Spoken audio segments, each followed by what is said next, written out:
जय श्री कृष्ण दोस्तों, राधे राधे। स्वागत है आपका हमारे YouTube चैनल पे। कहिए कैसे हैं आप? आई होप सो बहुत अच्छे ही होंगे।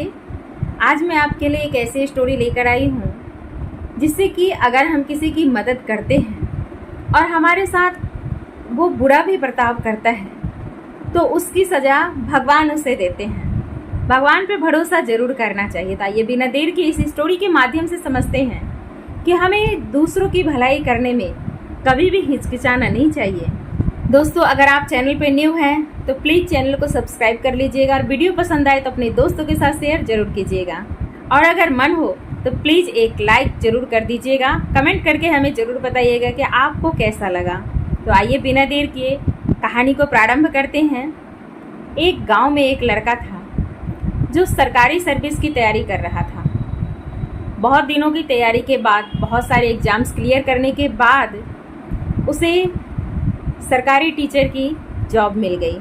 लेकिन वह सिटी से काफ़ी दूर एक गांव में था, जिस वजह से उसे गांव में ही रूम लेकर के रहना पड़ा।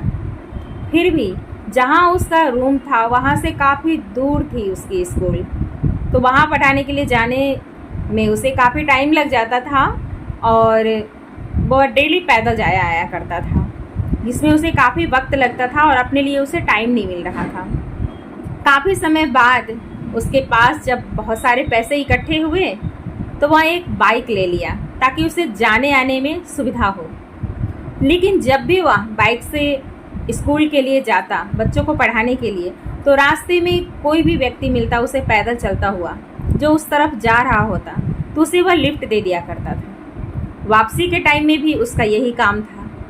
वापस आते टाइम भी कोई व्यक्ति अगर गाँव की तरफ आता हुआ मिल जाता तो उसे लिफ्ट दे देता था। ये उसका प्रतिदिन का काम था और कोई भी ऐसा दिन नहीं हुआ जो उसे कोई व्यक्ति ऐसा ना मिला हो जिसे वह लिफ्ट दे करके उसे डेस्टिनेशन तक पहुंचाया हो। ऐसे ही एक दिन संध्या के समय वह वापस आ रहे थे स्कूल से तो एक व्यक्ति ने लिफ्ट मांगी। आदतानुसार जिस तरीके से इनका नेचर था उस लड़के ने लिफ्ट दे दिया। व्यक्ति बैठ गया। कुछ दूर जाने के बाद उस लड़के को महसूस हुआ कि उसकी पीठ में कोई नुकीली चीज़ चुभ रही है। कुछ देर बाद ही आवाज़ आई कि बाइक यहीं पे रोक दो और चुपचाप यहाँ से पैदल चले जाओ। बाइक रोक करके जब वो देखते हैं तो उस पीछे बैठे हुए व्यक्ति के हाथ में चाकू थी और वह उनको धमका रहा था।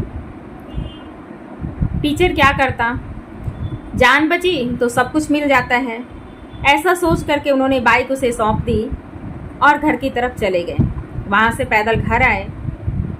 अपनी किस्मत पे बहुत उनको रोना आ रहा था कि मैंने हमेशा सबकी मदद की, फिर भी मेरे साथ ऐसा हुआ।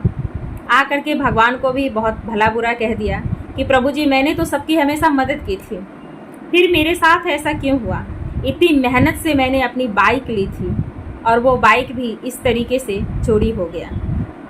ऐसा सोचते सोचते वो सो गए। खाना भी नहीं खाया उस दिन। सुबह उठते हैं, दरवाज़ा खोला तो देखा दरवाजे के बाहर बाइक लगी हुई थी। आश्चर्यचकित हो गए कि बाइक तो चोरी हो गई थी, फिर मेरी बाइक वापस कैसे आई?